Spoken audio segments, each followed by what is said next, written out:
فيه غير مكفي ولا مودع ولا مستغنى عنه ربنا لا أحصي ثناء عليك أنت كما أثنيت على نفسك اللهم صل على محمد وعلى آل محمد كما صليت على إبراهيم وعلى آل إبراهيم إنك حميد مجيد اللهم بارك على محمد وعلى آل محمد كما باركت على إبراهيم وعلى آل إبراهيم إنك حميد مجيد أعوذ بالله من الشيطان الرجيم بسم الله الرحمن الرحيم والسابقون الأولون من المهاجرين والأنصار والذين اتبعوهم بإحسان رضي الله عنهم ورضوا عنه. محترم ذمہ داران اور قریب و بعید سے سماعت فرمانے والے ناظرین و حاضرین، عنوان آپ تک پہنچ چکا ہے صحابہ کرام کی خصوصیات۔ کیونکہ محرم کے اس مبارک اور محترم مہینے میں ایک فرقہ ہے جس کو نواسب کہا جاتا ہے، ایک فرقہ ہے جن کو شیعہ کہا جاتا ہے۔ شیعہ حضرات نے صحابہ کرام کے سلسلے میں اتنا غلو کیا کہ ان کو خدا کے درجے تک پہنچا دیا، تو رد عمل اور ریاکشن کے طور پہ ایک اور فرقہ وجود میں آیا، ان کو نواسب کہا جاتا ہے، اور وہ آل بیت کے دشمن بن گئے۔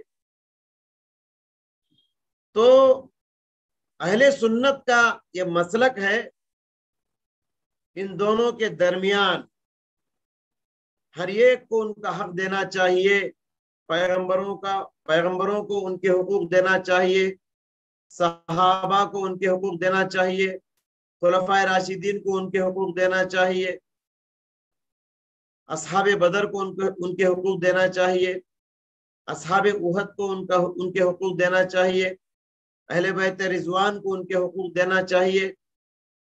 تو ہر ایک کو اس کا حق دینا یہ انصاف ہے، حق سے بڑھانا یا گھٹانا یہ ان کے ساتھ ظلم ہے۔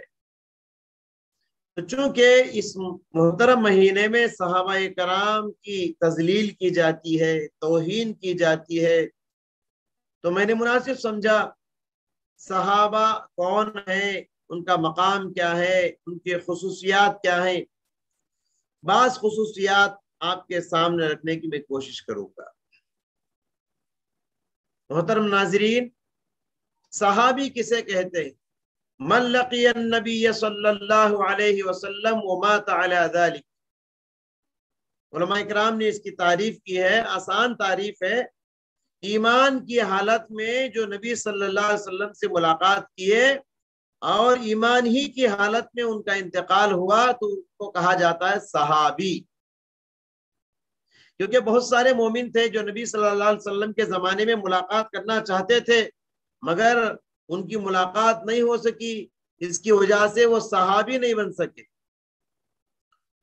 جیسے اویس القرنی ہیں، یمن میں رہا کرتے تھے، ماں کی خدمت کی وجہ سے وہ مدینہ نہیں آ سکے اور نبی سے ملاقات نہیں کر سکے، اس لیے وہ صحابی نہیں کہلائے۔ اور بہت سارے لوگ ایمان لائے اور قرآن کو بھی یاد کیے لیکن مرتد ہو گئے بعد میں، اس لیے وہ صحابی نہیں کہلائے۔ محترم ناظرین، صحابہ کرام کی بہت ساری خصوصیات ہیں، ہم گنہگار ہیں اور گنہگار زبانوں سے صحابہ کی کیا خصوصیات بیان کر سکتے ہیں۔ صحابہ کا مقام بہت اونچا ہے، ان کا درجہ، ان کی عظمت بہت اونچی ہے۔ چلیے کچھ خصوصیات کو لے کر میں آپ کی خدمت میں حاضر ہوں۔ اس سرزمین پر صحابہ کرام اللہ رب العالمین کا انتخاب ہے۔ اللہ تبارک و تعالیٰ نے صحابہ کرام کو دین کے لیے چن لیا، دین کے لیے سب سے پہلی قربانی دینے والے یہی صحابہ کرام کی جماعت ہے۔ دین کو پھیلانے کے لیے صحابہ کرام اپنے وطن کی قربانی دیے، گھر بار کی قربانی دیے، عزیز و اقارب کی قربانی دیے، اور دنیا کے کونے کونے تک صحابہ کرام پہنچ گئے۔ نبی کریم صلی اللہ علیہ وسلم کی 23 سالہ زندگی، اور 23 سالہ زندگی میں یعنی نبوت کی 23 سالہ زندگی مراد، 40 سال کی عمر میں ہمارے نبی کو نبی بنایا گیا، 40 سال سے لے کر 23 سال کی جو زندگی ہے، اس پر 3 سال کی زندگی کی محنت سے اس امت کو کیا ملا؟ اگر کوئی سوال کرے تو اس کا جواب یہی ہے، پیارے نبی کی 23 سالہ زندگی کی محنت سے اس امت کو صحابہ ملے۔ صحابہ جیسی عظیم الشان جماعت قیامت تک آنے والے انسانوں کے لیے نمونہ۔ اللہ اکبر۔ صحابہ کی سیرت کو آپ پڑھیے، صحابہ کی زندگیوں کو آپ پڑھیے۔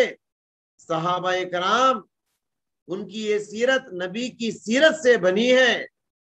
صحابہ کی زندگیاں، صحابہ کے اخلاق نبی کے اخلاق سے بنے۔ آپ صلی اللہ علیہ وسلم کا ایمان و یقین حضرت ابو بکر صدیق کے روپ میں ظاہر ہوا۔ آپ صلی اللہ علیہ وسلم کا عدل و انصاف حضرت عمر کے روپ میں ظاہر ہوا۔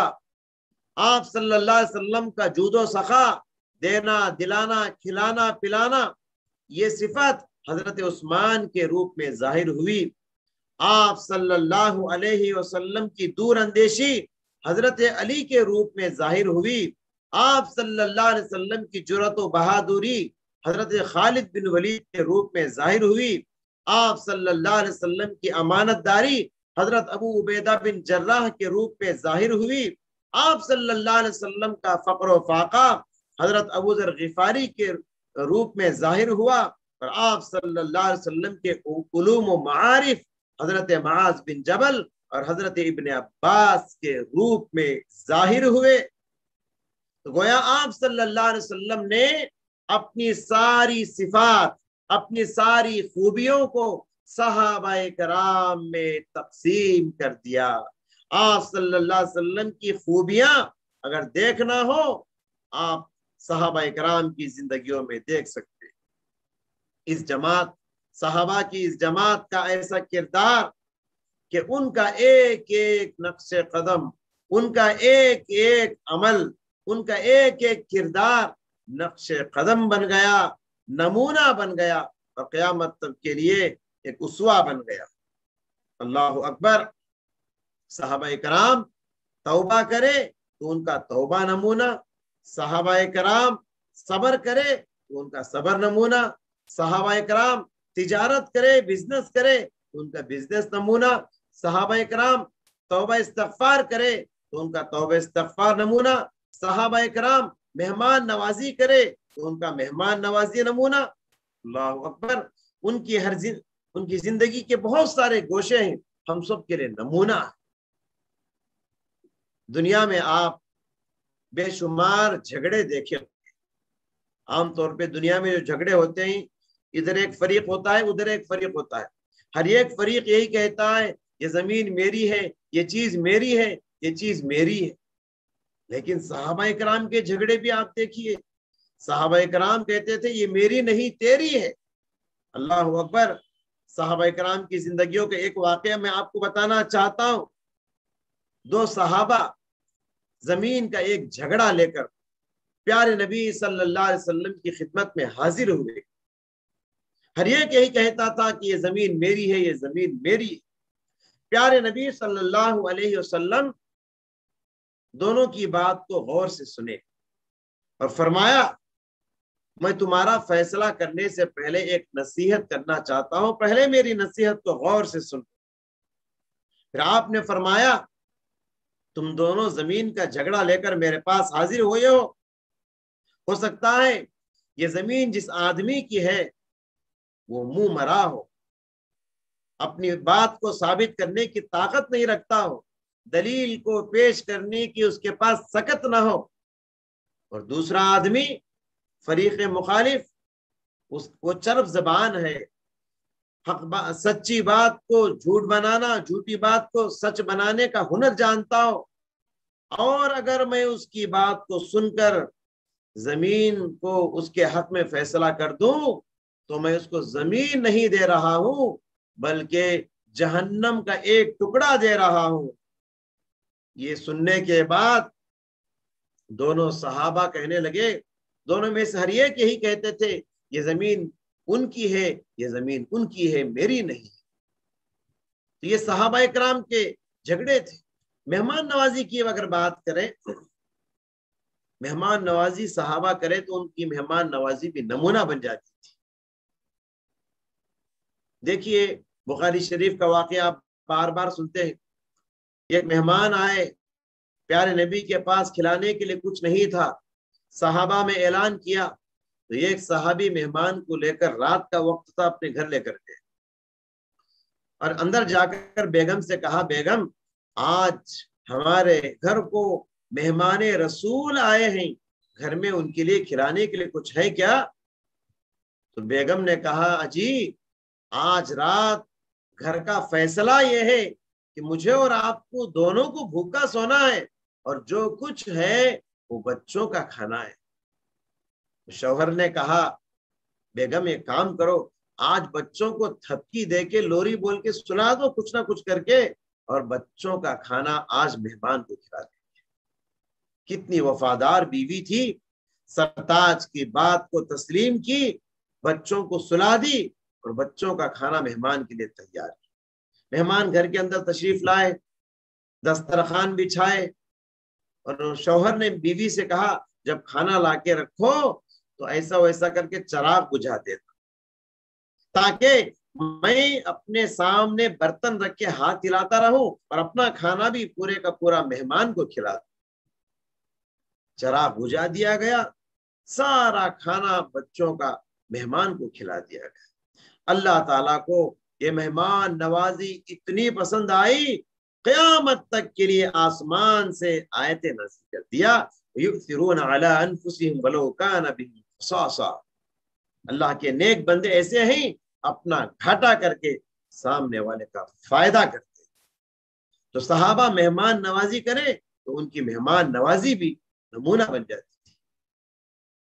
اور صبر کے بہت سارے نمونے آپ دیکھے رہیں گے، لیکن صحابہ کرام کا صبر دیکھیے، حضرت ام سلیم رضی اللہ تعالیٰ عنہ کا صبر دیکھیے، کس کی بیوی تھی یہ؟ حضرت ابو طلحہ رضی اللہ تعالیٰ عنہ کی بیوی تھی، ان کا بیٹا بیمار تھا۔ حضرت ابو طلحہ کسی کام سے باہر گئے، جانے کے بعد بیٹے کا انتقال ہو گیا، بچے کا انتقال ہو گیا۔ ام سلیم نے کہا سارے گھر والوں سے، بچے کی موت کی خبر کوئی ابو طلحہ کو نہیں دے گا، سب سے پہلے میں خبر دوں گی۔ ویسے ہی ہوا، ابو طلحہ رات گھر آئے، آتے ہی سب سے پہلے بچے کے بارے میں پوچھا، بچہ کیسا ہے؟ ام سلیم نے کہا، بچہ پہلے سے زیادہ آرام ہو گیا ہے، پہلے سے زیادہ آرام میں ہے۔ انہوں نے یہ سمجھا کہ شاید بچے کو صحت مل گئی ہوگی، سو رہا ہے، حالانکہ بچے کو وہ چادر اڑا کے، مرے ہوئے بچوں کو لٹا دی تھی، چادر اڑا کے رکھ دی تھی۔ تو بہرحال شوہر سمجھے کہ بچہ صحت یاب ہو گیا۔ ام سلیم شوہر کے لیے بند سور کے تیار ہوئی، ان کے لیے کھانے کا انتظام کی، شوہر کھانا کھا لیے اور بیوی سے ہم بستری بھی ہوئی اور رات میں آرام سے سو بھی گئے۔ صبح ہونے کے بعد جب صبح نماز کے لیے اٹھتے ہیں، اس وقت ام سلیم نے ابو طلحہ سے کہا، اجی ایک بات مجھے بتاؤ۔ کہا کیا ہے؟ تو ام سلیم نے کہا، اگر کوئی آدمی تمہارے پاس کوئی چیز لا کے رکھے امانت کے طور پر، اور چند دنوں کے بعد وہ آدمی اپنی امانت واپس مانگنے کے لیے آئے، تو بتاؤ کہ اس کی امانت اس آدمی کو واپس کر دینا چاہیے کہ نہیں؟ تو انہوں نے کہا کہ اس کی امانت اسے واپس کر دینی چاہیے۔ تو اس وقت ام سلیم نے کہا، اللہ تعالیٰ نے ہمیں بھی لڑکے کی شکل میں یہ ایک امانت دیا تھا، اب وہ امانت اللہ تعالیٰ واپس لے لیا ہے۔ اس وقت معلوم ہوا کہ بچے کا انتقال ہو گیا۔ تو دیکھیے صبر کیسا ہے، دیکھیے آج بھی عورتیں ہیں، چھوٹی سی تکلیف کی بات ہوتی ہے، کوئی چھوٹا پرابلم ہوتا ہے، فوراً شوہر کو بتا دیتے ہیں اور پریشان کر دیتے ہیں۔ تو یہ چیز جو ہے صبر کا سب سے اعلیٰ نمونہ ہے۔ شوہر کو پیٹ بھر کھانا کھلایا، شوہر کے لیے بند سور کے تیار ہوئی، اس کی نفسانی خواہشات بھی پوری ہوئی، اور شوہر رات میں آرام سے سو بھی گیا۔ تو یہ صبر کا اعلیٰ نمونہ ہے۔ صحابہ صبر بھی کریں، ان کا صبر بھی لوگوں کے لیے نمونہ بن جاتا ہے۔ اور تیسری بات یہ کہ صحابہ کرام توبہ استغفار کریں تو ان کا توبہ استغفار بھی لوگوں کے لیے نمونہ بن جاتا ہے۔ اللہ اکبر۔ صحابہ کرام میں سے امرات غامدیہ کا واقعہ آپ بار بار سنتے ہیں۔ غامدیہ کی ایک عورت سے ان سے گناہ ہو گیا۔ کیا گناہ ہوا؟ زناکاری کا گناہ ہو گیا۔ وہ عورت اتنا ڈر گئی، پیارے نبی صلی اللہ علیہ وسلم کے پاس ایک بار نہیں، دو بار نہیں، 4 بار آتی، کہتی اللہ کے نبی مجھ سے گناہ ہو گیا ہے، مجھے سنسار کر کے گناہوں سے پاک کر دیجئے، آخرت کے سزا سے بچنے کے لیے دنیا میں مجھے سزا دے دیجئے۔ اور زنا کی سزا کیا ہے؟ چاروں طرف سے پتھر مار مار کے اس کی جان نکال دی جاتی ہے، سنسار اسے کہا جاتا ہے، رجم اسے کہا جاتا ہے۔ عورت نے آ کر کہا اللہ کے نبی مجھے پاک کر دیجیے، پیارے نبی ادھر چہرہ پھیر، عورت ادھر آ گئی، کہا کہ اللہ کے نبی مجھے پاک کر دیجیے، 4 مرتبہ اللہ کے نبی کے پاس آ کے درخواست کی۔ تو چوتھی مرتبہ اللہ کے نبی نے کہا ٹھیک ہے، مگر ابھی تم کو ہم سزا نہیں دیں گے۔ کیوں؟ اس لیے کہ تم حاملہ ہو، بچہ پیدا ہونے کے بعد۔ عورت چلی گئی، بچہ پیدا ہوا، بچہ پیدا ہوتے ہی لے کے بچے کے ہاتھوں میں لے کر آ گئی، کہا اللہ کے نبی بچہ پیدا ہو گیا ہے، اب مجھے پاک کر دیجیے۔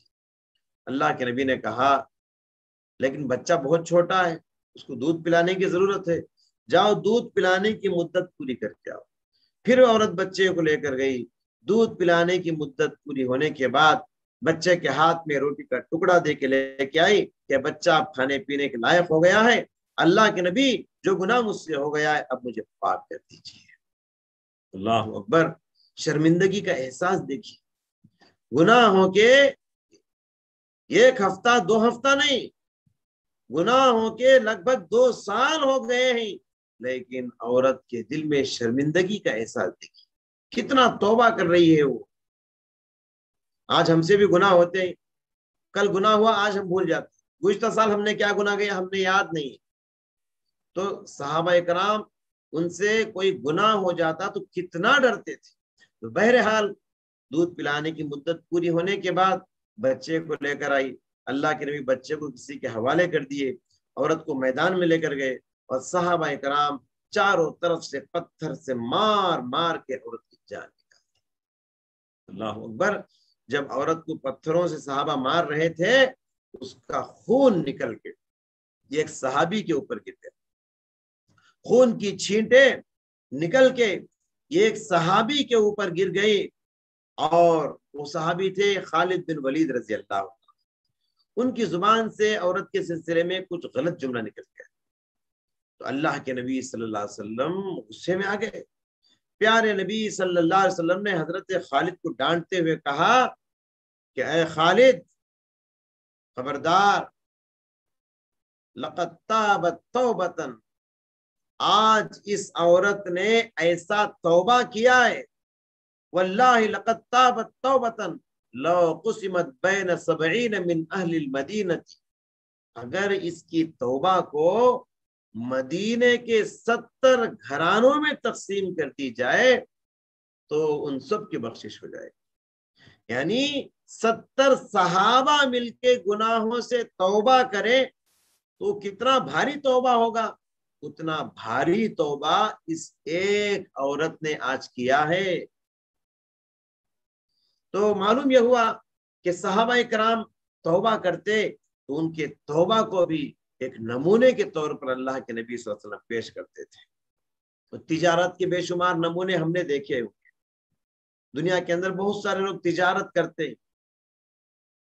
تجارت میں عام طور پہ ہم قیمت کو گھٹانا جانتے ہیں مگر بڑھانا نہیں جانتے. مگر صحابہ کی تجارت دیکھیے. حضرت جابر بن عبداللہ البجلی رضی اللہ تعالیٰ عنہ، جریر بن عبداللہ، حضرت جریر بن عبداللہ البجلی رضی اللہ تعالیٰ عنہ، انہوں نے اپنے خادم کو بلا کر کہا کہ جاؤ مدینے کے مارکیٹ سے یہ گھوڑا خرید کے لاؤ. حضرت جریر بن عبداللہ کے خادم گئے اور یہ خوبصورت گھوڑا خرید کے لائے. تو حضرت جریر نے کہا کہ یہ گھوڑا کتنے کا ہے؟ تو انہوں نے کہا 200 درہم کا ہے. حضرت جریر بن عبداللہ البجلی رضی اللہ تعالیٰ عنہ نے کہا ارے یہ تو بہت خوبصورت گھوڑا ہے، اعلیٰ نسل کا نوجوان گھوڑا ہے، بہت اعلیٰ نسل کا گھوڑا ہے، بہت خوبصورت ہے. کس نے تم کو اتنے سستے داموں میں دے دیا؟ یہ تو 200 نہیں ڈبل قیمت کا دکھتا ہے. چلو مجھے لے کر چلو اس کے گھوڑے کے مالک کے پاس.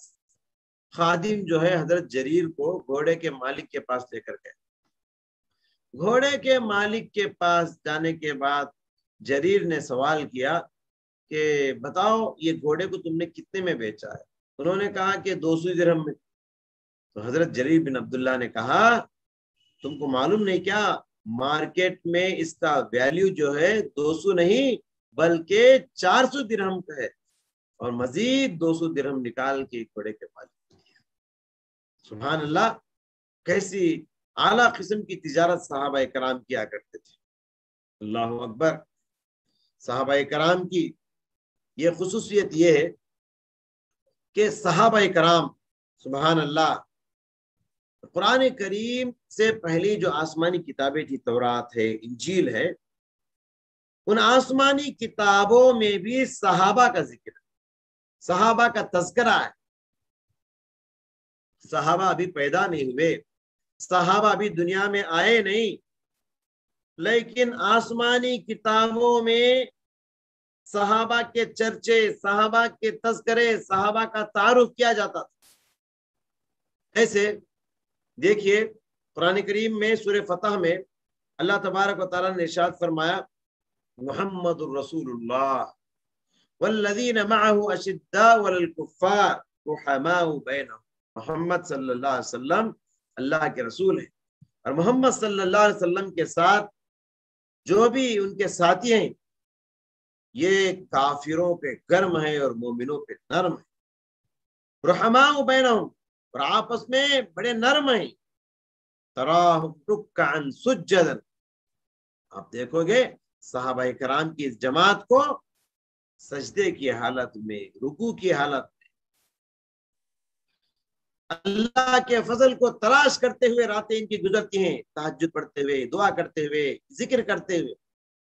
سیماہم فی وجوہہم من اثر السجود، سجدوں کے نشانات کی وجہ سے آپ ان کے چہروں پہ نور کو دیکھو گے، چمک کو دیکھو گے، روشنی کو دیکھو.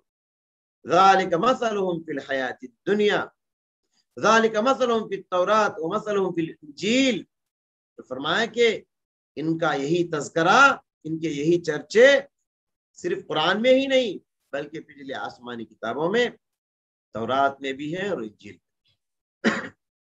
تو معلوم یہ ہوا صحابہ کرام کی یہ بڑی خصوصیت ہے، یہ بڑی خصوصیات والی جماعت ہے کہ ان کے پیدا ہونے سے پہلے پچھلی آسمانی کتابوں میں بھی ان کا تذکرہ تورات میں، انجیل میں اللہ نے ذکر کیا ہے. صحابہ کے اس طبقے کی محبت صرف انسانوں میں ہی نہیں بلکہ جمادات میں، پتھروں میں، پہاڑوں میں بھی اللہ تعالیٰ نے محبت ڈال دیا ہے. یہ پہاڑ، یہ پتھر، یہ چٹان بھی صحابہ کرام سے محبت کرتے تھے، ان کو چاہتے تھے، ان سے الفت تھی. دیکھیے ایک مرتبہ کا واقعہ ہے، پیارے نبی صلی اللہ علیہ وسلم حضرت ابو بکر صدیق، حضرت عمر فاروق، حضرت عثمان غنی، 3 صحابہ کے ساتھ احد پہاڑ پہ بیٹھے ہوئے تھے. احد پہاڑ پہ اتنی عظیم شخصیات جب بیٹھی جا کر پہاڑ اتنا خوش ہو گیا، خوشی کے معنی جھومنے لگا. پہاڑ حرکت میں آ گیا، جھومنے لگا، پہاڑ ایسا ویسے ہونے لگا۔ پیارے نبی صلی اللہ علیہ وسلم نے پہاڑ کی حرکت کو دیکھ کر اپنے پیر سے پہاڑ کو مارا، پھر فرمایا اسکت احد، اے احد چپ رہا، خاموش رہا، حرکت نہ کر، کیا تو جانتی نہیں فَإِنَّ عَلَيْكَ نَبِيٌّ وَصِدِّيقٌ وَشَهِيدَانِ، اس لیے کہ تیرے اوپر ایک نبی ہے اور ایک صدیق ہے اور 2 شہید ہیں۔ 2 شہید سے مراد حضرت عمر، حضرت عثمان، کیونکہ دونوں شہید ہوئے تھے۔ تو معلوم یہ ہوا کہ صحابہ کرام کی خصوصیت ہے کہ صرف انسان ہی نہیں بلکہ اللہ تبارک و تعالیٰ نے جمادات میں بھی، جانوروں میں بھی صحابہ کی محبت کو ڈال دیا تھا، وہ بھی ان کا احترام کرتے، ان سے محبت کرتے تھے۔ صحابہ کرام کی خصوصیت یہ ہے کہ اللہ تعالیٰ نے ان کو بہت بڑے انعام سے نوازا۔ دنیا میں ایک ٹائٹل اللہ تعالیٰ نے ان کو دیا، ایک اعزاز اللہ نے ان کو دیا، ایک خصوصیت ان کو دیا، کسی کو نہیں۔ وہ کیا ہے؟ رضی اللہ عنہ، اللہ تعالیٰ نے صحابہ کرام سے راضی ہو گیا۔ یہ بہت بڑا انعام ہے، یہ جنت کا بہت بڑا انعام ہے، آپ کو معلوم ہونا چاہیے۔ دیکھیے بخاری شریف کی ایک حدیث میں ہے، جب جہنمی جہنم میں چلے جائیں گے اور جنتی جنت میں چلے جائیں گے تو اللہ تعالیٰ جنتیوں کے پاس آئے گا اور آ کر کہے گا کیا تم کو اور کچھ نعمتیں چاہیے؟ کہے گا کہ کسی چیز کی ضرورت ہے جنت میں، کسی نعمت کی کمی تو نہیں ہے تم کو؟ تو جنتی کہیں گے اے اللہ جنت میں اور کس چیز کی نعمت کیا ضرورت ہے؟ ہر نعمت نصیب ہے، جنت ہر چیز ہے، کوئی کمی نہیں۔ تو اللہ تعالیٰ فرمائے گا اب میں تم کو ایک اور نعمت دینے والا ہوں جو جنت کی ساری نعمتوں پر بھاری ہوگی۔ کہا وہ کیا نعمت ہے؟ وہ نعمت یہ ہے کہ آج سے میں آج سے تم سب سے راضی ہوں، اس کے بعد میں تم سے کبھی ناراض نہیں ہوگا۔ تو اللہ کی خوشنودی، اللہ کی رضامندی، اللہ کا راضی ہو جانا، اس سے بڑی نعمت جنتیوں کے لیے اور کچھ نہیں ہوگی۔ تو یہ نعمت کب ملے گی؟ مومنوں کو جنت میں جانے کے بعد ملے گی، لیکن یہ نعمت صحابہ کرام کو دنیا ہی میں مل گئی، رضی اللہ عنہم ورضوا عنہ۔ اسی لیے جب بھی صحابی کا نام لیتے ہیں ہم کیا کہتے ہیں؟ حضرت ابو بکر رضی اللہ عنہ، حضرت عمر رضی اللہ عنہ، حضرت عبد الرحمن بن عوف رضی اللہ عنہ، حضرت زبیر بن عوام رضی اللہ عنہ۔ تو صحابی کا نام جب بھی لیتے ہیں ہم، چاہے مرد ہو چاہے عورت ہو، ہم رضی اللہ عنہ کہتے ہیں اور ان کو دعا دیتے ہیں۔ تاریخ انسانی کے کسی لیڈر کو ایسی جماعت نہیں ملی، ایسے ساتھی نہیں ملے جیسے ساتھی اور جیسی جماعت ہمارے نبی صلی اللہ علیہ وسلم کو نصیب۔ پیارے نبی صلی اللہ علیہ وسلم کو صحابہ کرام جیسی جماعت ملی ہے، کسی لیڈر کو دنیا میں ایسی جماعت اتنا محبت کرنے والی، اتنی قربانیاں دینے والی، اتنا چاہنے والی، اتنا سپورٹ کرنے والی، اتنا مدد کرنے والی جماعت کسی لیڈر کو دنیا میں نہیں ملی۔ آپ عیسیٰ علیہ السلام کا واقعہ پڑھتے ہیں، حضرت عیسیٰ علیہ السلام اللہ تبارک و تعالیٰ نے ان کو دنیا میں بھیجا اور ان کے بھی ساتھی دیے تھے اللہ تعالیٰ نے، ان کے ساتھی کو حواری کہا جاتا ہے۔ جب دشمن حضرت عیسیٰ علیہ السلام کو شہید کرنے کے لیے ان کا پیچھا کر رہے تھے، حضرت عیسیٰ علیہ السلام کو مارنے کے لیے دشمن ان کا پیچھا کر رہے تھے، تو یہ حواری جو عیسیٰ علیہ السلام کے ساتھی ہیں، یہ دیکھ کر بھی حضرت عیسیٰ علیہ السلام کو خطرے کی حالت میں چھوڑ کے بے یار و مددگار بھاگ گئے، فرار ہو گئے، بے یار و مددگار چھوڑ کے چلے گئے۔ مگر صحابہ کرام کی جماعت دیکھی، اللہ کے نبی صلی اللہ علیہ وسلم کو ہر مشکل گھڑی میں، ہر وقت، ہر لمحہ، کیا رات کیا دن، کیا امن کی حالت میں کیا خوف کی حالت میں ہر مقام پہ صحابہ کرام پیارے نبی صلی اللہ علیہ وسلم کا ساتھ دیے، اور انہی تمام خصوصیات کی بنیاد پر ہمارا یہ عقیدہ ہے کہ دنیا میں کتنا بھی بڑا انسان، کتنا بھی بڑا اللہ والا ولی انسان ہو، مگر وہ صحابہ کے برابر نہیں ہو سکتا، صحابہ کے مرتبے کو نہیں پہنچ سکتا۔ صحابہ کا مرتبہ تو دھول کے بعد صحابہ کے پیروں کے دھول کے برابر بھی وہ پہنچ نہیں سکتا، بلکہ جو صحابہ پہلے ایمان لائے اور جو صحابہ بعد میں ایمان لائے، بعد میں ایمان لانے والے صحابہ بھی شروع میں ایمان لانے والے صحابہ کے مرتبے کے برابر نہیں پہنچ سکتے، برابر نہیں ہو سکتے۔ چاہے جائے کہ کوئی غیر صحابی کے برابر ہو جائے، یہ تو بہت دور کی بات۔ ایک حدیث ہے، یہ اور حدیث قدسی ہے، اللہ تعالیٰ کہتا ہے لا يستوي منکم، اللہ تبارک و تعالیٰ فرماتا ہے کہ لا يستوي منکم من انفق من قبل الفتح، فرمایا کہ صلح حدیبیہ سے پہلے جو صحابہ اللہ کے راستے میں خرچ کیے اور صلح حدیبیہ کے بعد صحابہ کرام جو اللہ کے راستے میں خرچ کیے، یہ دونوں برابر نہیں ہو سکتے۔ وَكُلًّا وَعَدَ اللَّهُ الْحُسْنَى، دونوں کے لیے اچھائی کا وعدہ ہے، لیکن اللہ نے یہ کہا کہ یہ دونوں برابر نہیں ہو سکتے۔ جو صلح حدیبیہ سے پہلے اللہ کے راستے میں خرچ کیے، جو صلح حدیبیہ کے بعد اللہ کے راستے میں خرچ کیے، یہ سورہ حدید کی آیت۔ اب اس میں دیکھیے ایک واقعہ ہے، حضرت عبد الرحمن بن عوف اور حضرت خالد بن ولید۔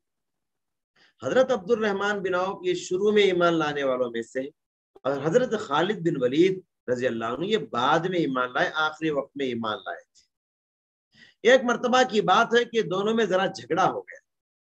کن دونوں میں؟ حضرت عبد الرحمن بن عوف اور حضرت خالد بن ولید، دونوں کے درمیان جھگڑا ہو گیا۔ جھگڑے کے دوران حضرت خالد بن ولید نے حضرت عبد الرحمن بن عوف کے سلسلے میں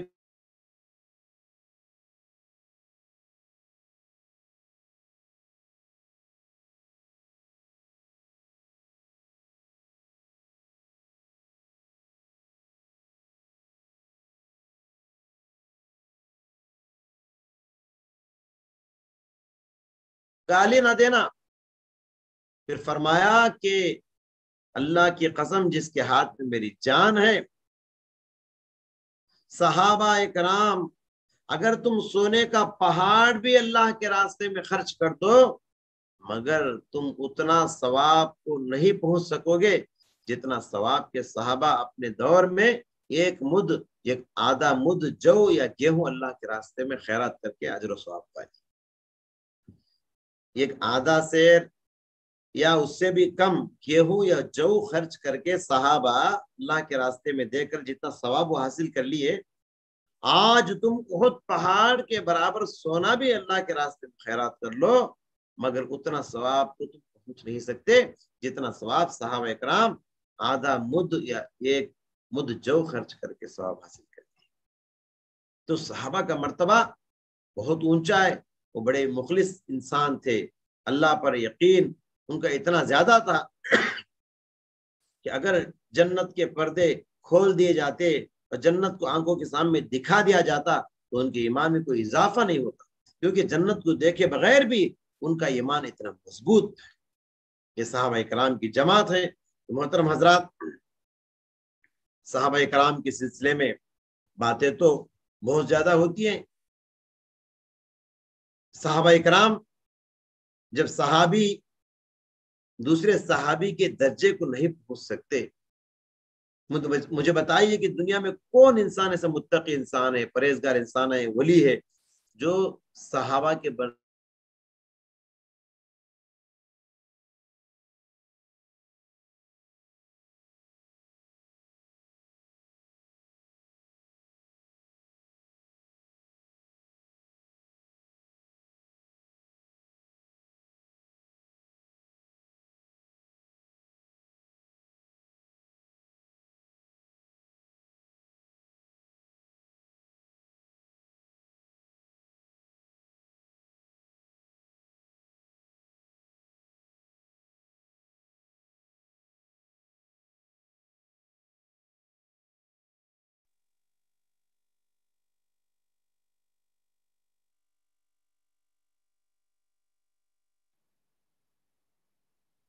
اپنے پاس انمیوٹ کر لیجیے شیخ.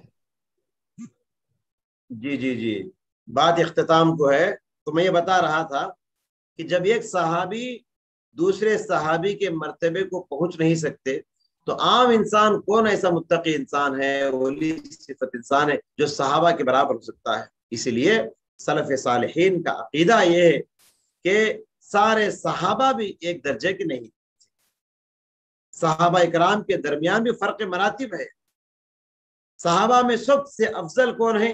خلفائے راشدین, ابو بکر, عمر, عثمان, علی رضی اللہ عنہ. ان کے بعد عشر مبشرہ کا درجہ ہے, یعنی یہ 4 کے علاوہ جو 6 صحابہ ہیں ان کا درجہ ہے.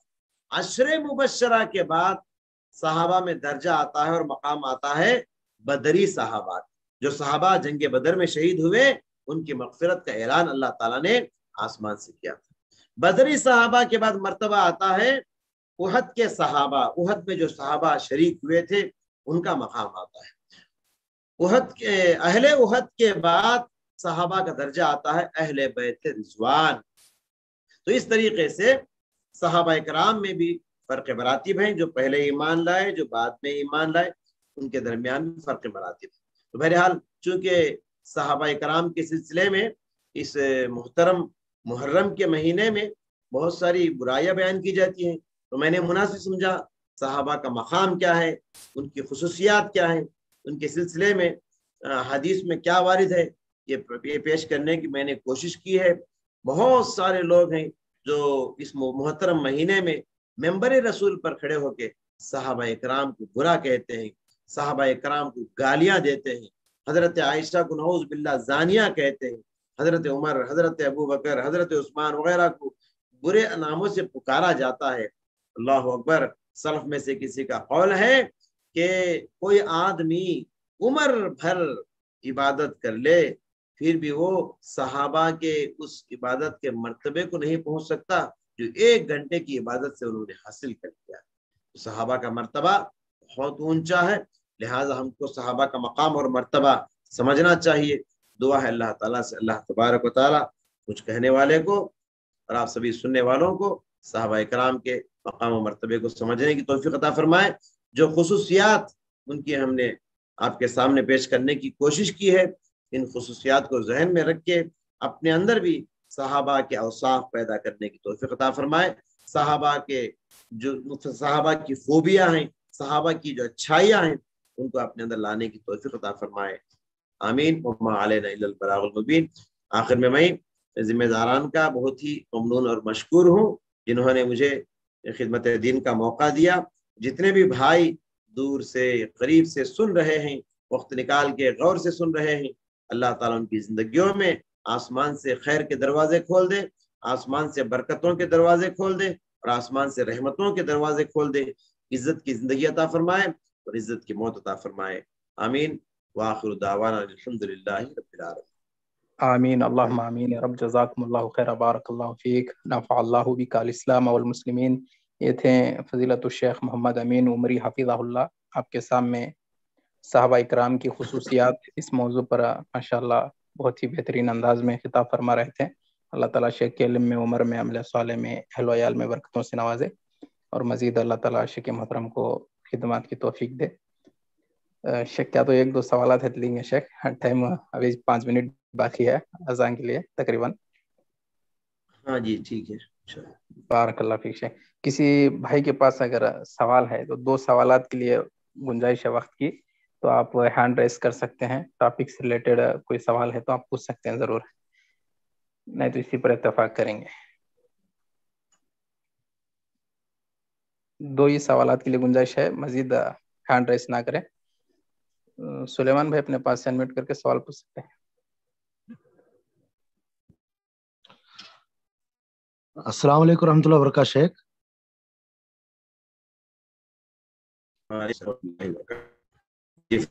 سنا ہے شیخ, ہماری آواز سنا ہے شیخ؟ ہاں جی سنائی دے رہی. جی شیخ, میرا چھوٹی سوال ہے, وہ کیا ہے تو ابھی جو شیعہ لوگ ہیں نا شیخ, وہ آدمی داڑھی کے بارے میں بہت اس کا داڑھی کے بارے میں بہت پیچھے پڑتا ہے, کٹ کرو کو اس کا وہ داڑھی کے بارے میں ان کا حقیقت کیا ہے شیخ؟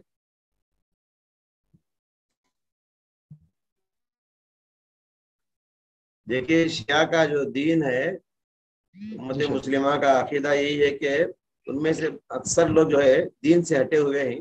وہ لوگ، ان کے پاس تقیہ کا عقیدہ ہے، وہ اہل سنت کو برا کہتے ہیں، ان کو گالی دینا ثواب سمجھتے ہیں، ان کو تکلیف دینا ثواب سمجھتے ہیں. اس لیے عقائد ان کے بہت سے مختلف ہیں. تو داڑھی کے سلسلے میں ہمارے نبی صلی اللہ علیہ وسلم کی تو تعلیم یہی ہے کہ قص الشوارب واعف اللحى، مونچھیں گھٹاؤ داڑھی بڑھاؤ. تو ہمارے نبی صلی اللہ علیہ وسلم نے کبھی داڑھی کو ہاتھ لگایا نہیں، اس کو کاٹا نہیں ہے، لہٰذا ہم کو بھی رکھنا ہے. تو شیعہ کے باتوں کا اعتبار نہیں ہمارے پاس، اس لیے ان کے باتوں کا اعتبار نہ کریں.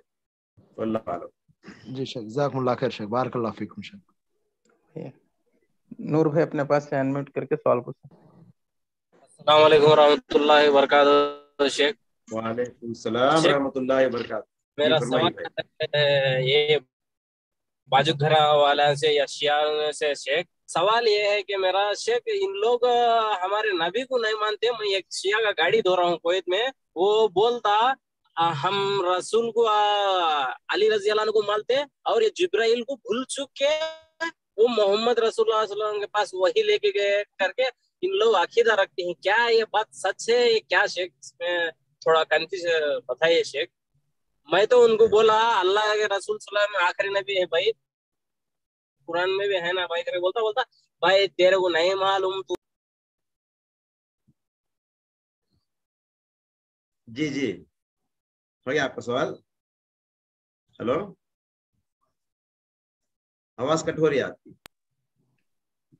ہیلو، السلام علیکم شیخ. جی میرا جی سوال یہ شیعہ نو ہے نا شیخ، اللہ کے رسول صلی اللہ علیہ وسلم کو نہیں مانتے، اور انہوں رسول آ کے علی رضی اللہ عنہ کو مانتے، اور جبرائیل صلی اللہ علیہ وسلم سے غلطی ہو گئی، جو وہی لانا تھا علی کے پاس لانا تھا، محمد رسول اللہ صلی اللہ علیہ وسلم کے پاس لے کے گئے کر کے ان لوگ عقیدہ رکھتے ہیں شیخ. کیا یہ صحیح ہے کیا شیخ؟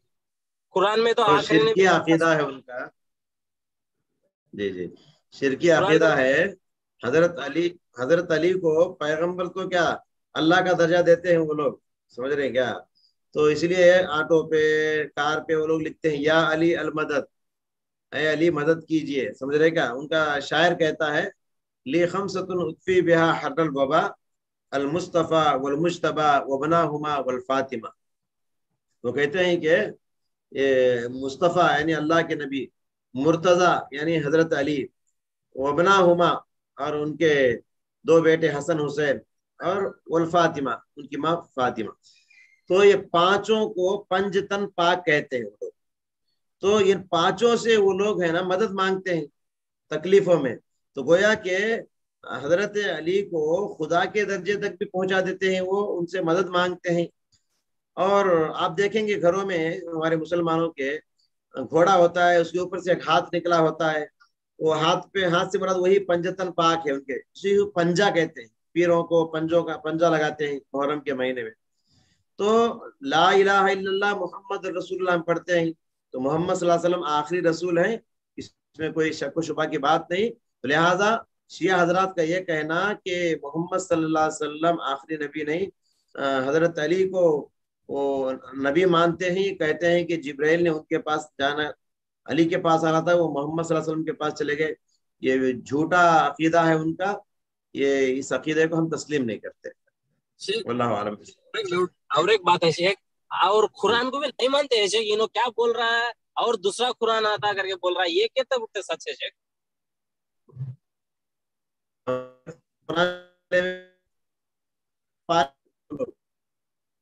مختلف ہے جی. اب یہ سب خدا ہی بدل دیے تو قرآن بدلنے میں ان کے پاس، پیغمبر کو بدلنے میں کیا مشکل ہے ان کے لیے؟ ان کے عقائد ایسے ہی. جی شیخ، بارک اللہ فیک شیخ. اللہ ٹھیک ہے تعالیٰ ایسے گمراہ لوگوں سے ہم سب کی حفاظت فرمائے، امت مسلمہ کی حفاظت فرمائے ان کے شر سے. الحمدللہ اللہ تعالیٰ کا بے انتہا شکر ہے، آج کی مجلس کامیابی کے ساتھ اختتام پذیر کو پہنچی ہے الحمدللہ. اور اس کے بعد ہم شیخ محترم کا شکریہ ادا کرتے ہیں ہم سب ٹیم کے افراد کی طرف سے. شیخ محترم اپنا قیمتی وقت ہمارے لیے نکالے ہیں. اللہ تعالیٰ شیخ کو مزید توفیق سے نوازے، یہ جو بھی خدمات ہیں ان کے لیے صدقہ جاریہ بنائے، آمین یا رب. اور جو مشارکین آئے ہیں زوم پر اور یوٹیوب پر، آپ سب کا بھی ہم شکریہ ادا کرتے ہیں، دعا گو ہیں. اللہ تعالیٰ ہم سب کو بھی علماء حق سے سیکھے ہوئے باتوں پر